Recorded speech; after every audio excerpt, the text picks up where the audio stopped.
Happy Valentine's Day, everyone. I brought this over to be festive.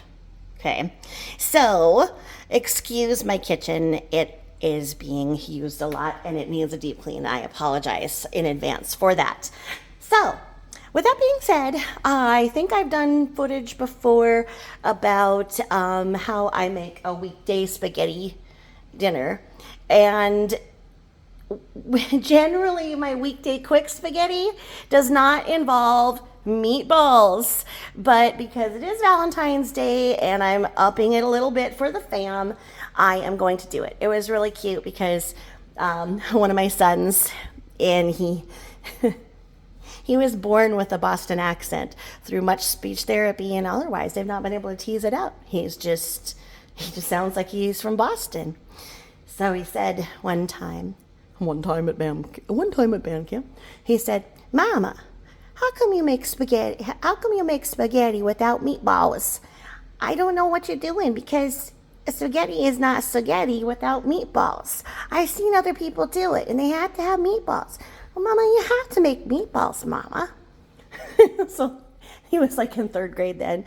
So ever since then, when I do a good spaghetti dinner, I learned how to make meatballs. And I actually watched Martha Stewart to learn and watch the process. And then I've kind of made my own modified recipe, which if you guys have watched my cooking videos before, you know that it is a mishmash of a creation of recipes, what I want to do and what I have on hand. And tonight is no different.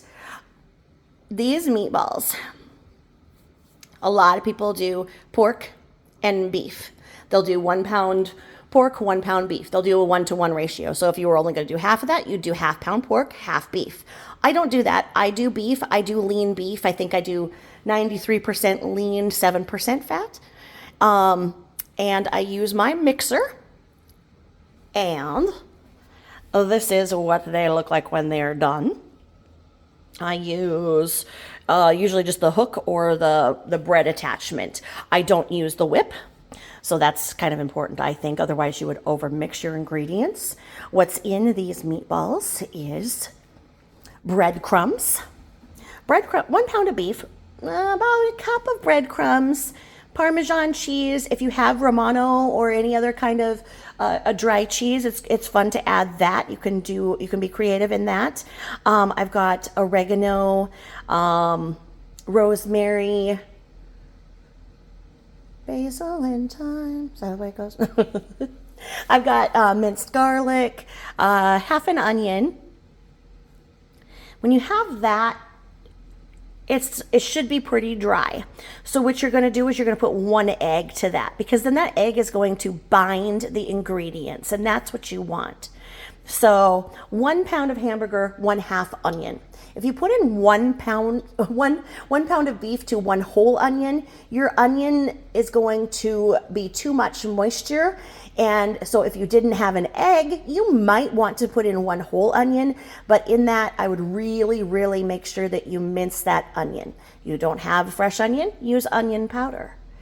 You're just gonna basically be using, if you have just a spice set that says Italian seasonings, perfect, use it. You have just Parmesan in the fridge, perfect, use it. Be creative. So what you wanna do, I mean, it's almost like you're making a meatloaf, a basic meatloaf recipe. My meatloaf is not very much different than this, other than I would press it and put it in a bread pan and make a little divot in the middle, and I would put ketchup in the middle and then bake it like that. Like 350 for, I don't know, maybe 30 minutes. I don't know. I have to think about it. But anyway, back to this. We're making meatballs, not meatloaf. But just so you know, you can kind of expand to other recipes when you're inspired by me. These meatballs should sit up. The longer you let them set up, the better the ingredients bind. I only am letting them sit up for 15 minutes today. I, of course, put on gloves, and when they were mixed, and you don't overmix, you make sure that, everything is married and sticking together, and then I use gloves, and I grab about, 1 handful for each, and kind of squish the air out and make them into balls. So here's my balls. for Valentine's. That needs to be just the point of the video. My balls and Valentine's Day. Anyway, all right. Because then you got to bathe your balls and you got to brown your balls. So, all the balls. Then you have to wash your balls. All that good stuff. You don't have to wash your balls. You should wash them. Anyway, you are going to use olive oil. This is just your basic, this Target or Walmart olive oil. I'm not picky about my olive oil. Some people are.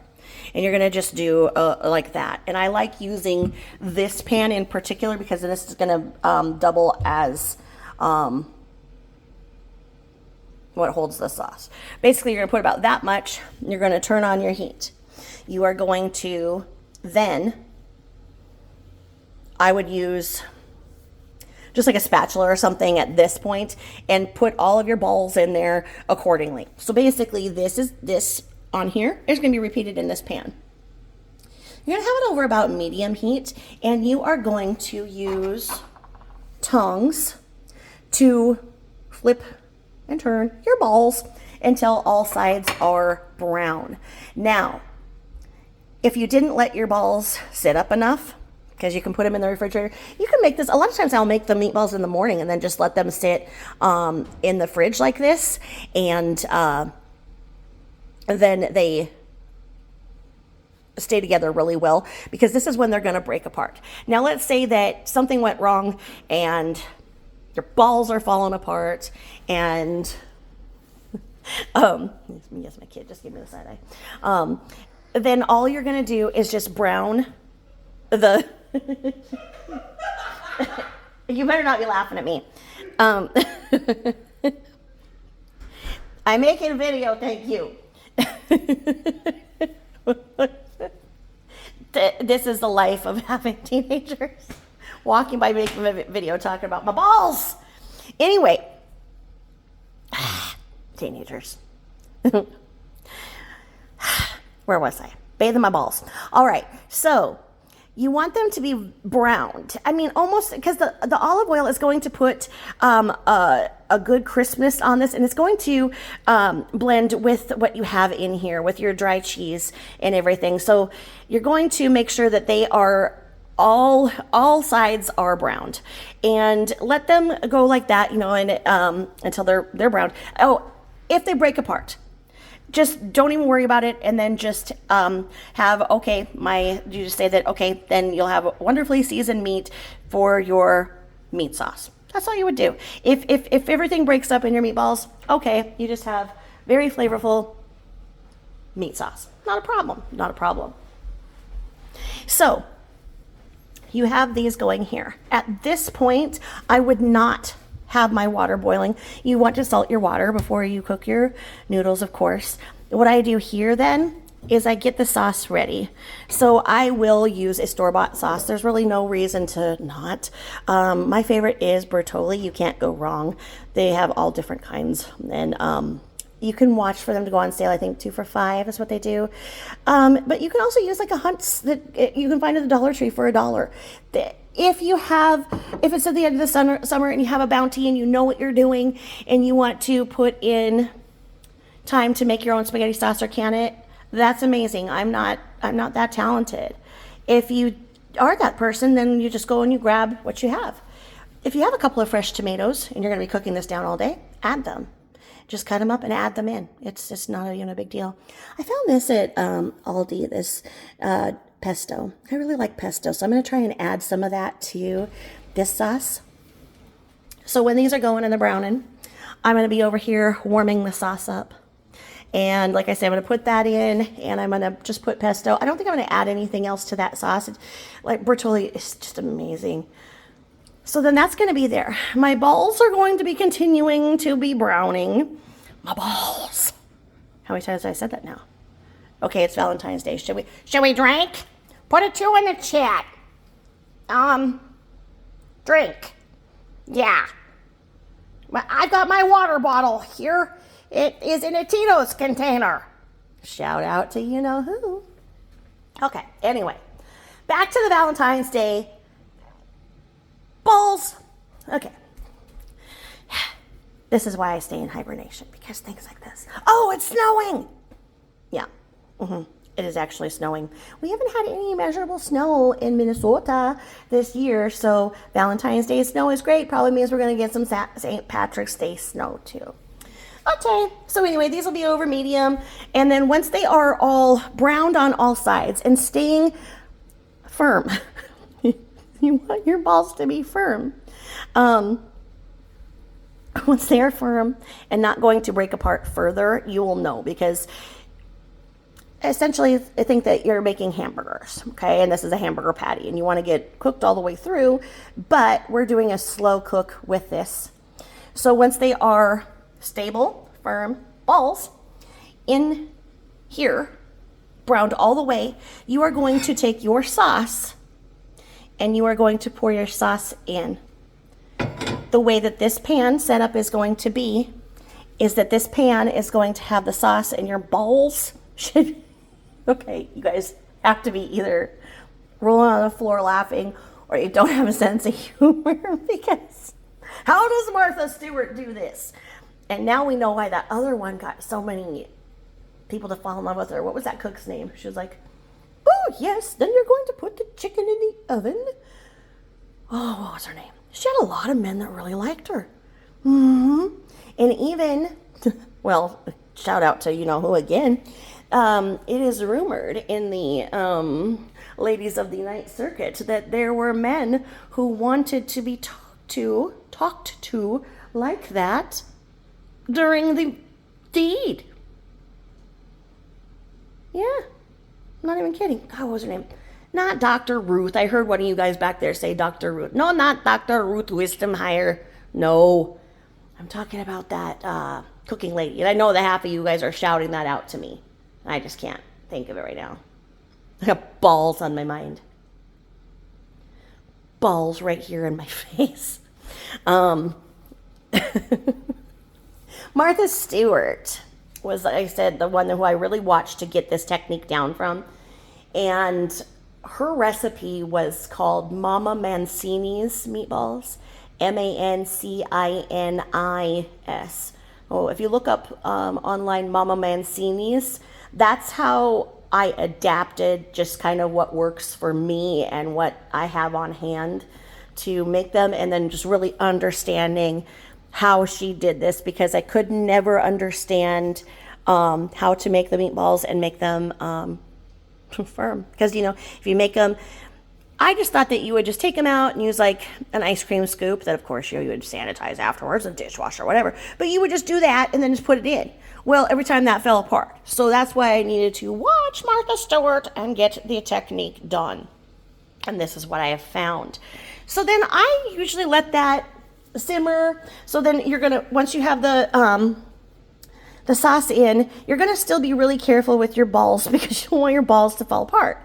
So you'll be bathing your balls, moving the sauce around as delicately as you can, like with a spatula and whatnot, and just kind of, you know, moving the stuff around, but letting the balls just really keep that outer crispness.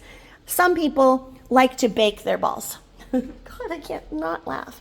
Some people like to just put them in the oven like this at 350 degrees, I believe, for maybe like, 20 minutes or so. And then you have the balls completely separate. I like to add them into the sauce. It works for me.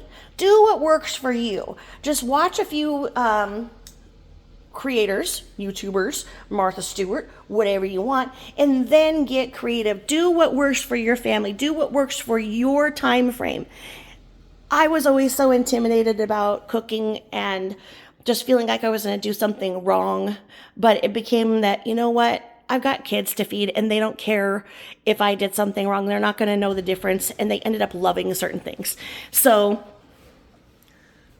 here's the basic setup in my dirty kitchen. And this is what hubbers will come home to from a long day at work. And the manlets, the kidlets, will come home to, and they'll see, oh, okay, Mom's got dinner on. And that's all that matters. They don't care that it isn't this recipe that somebody else did, or that it's not this. They love walking in and smelling. They used to love coming home off the school bus and smelling spaghetti and the meatballs. And It's that smell that they say that they miss when they've been gone for a while. They're like, I want to walk in the house and smell your spaghetti. And they don't say I want to smell your balls. Okay, let's just get that off the table. So anyway, I hope you're all doing well. I am still in hibernation. And just in case anybody is wondering about the rumor mill, I have never, ever, never emailed, communicated, contacted, or spoken to the demon that I am now said to be exchanging information about, because my little birdies tell me I'm hibernating, and the little birdies say, hey, did you do this? Nope. Nope, I didn't. And so anyway, nope. That's that. Thanks for listening. I hope you're all doing well. And I want to know what you're doing for Valentine's Day, because I'm going to be hogging on some spaghetti, which is my favorite thing to do because of my Italian blood. I got to feed it spaghetti, because if I don't feed it spaghetti every so often, well, you know what happens with Italian blood? It boils. Y'all know that. So anyway, let me know what you're doing for Valentine's Day. I hope you're all well, and I hope that I at least was able to provide you a laugh with my balls. All right. Thanks for listening. Bye-bye.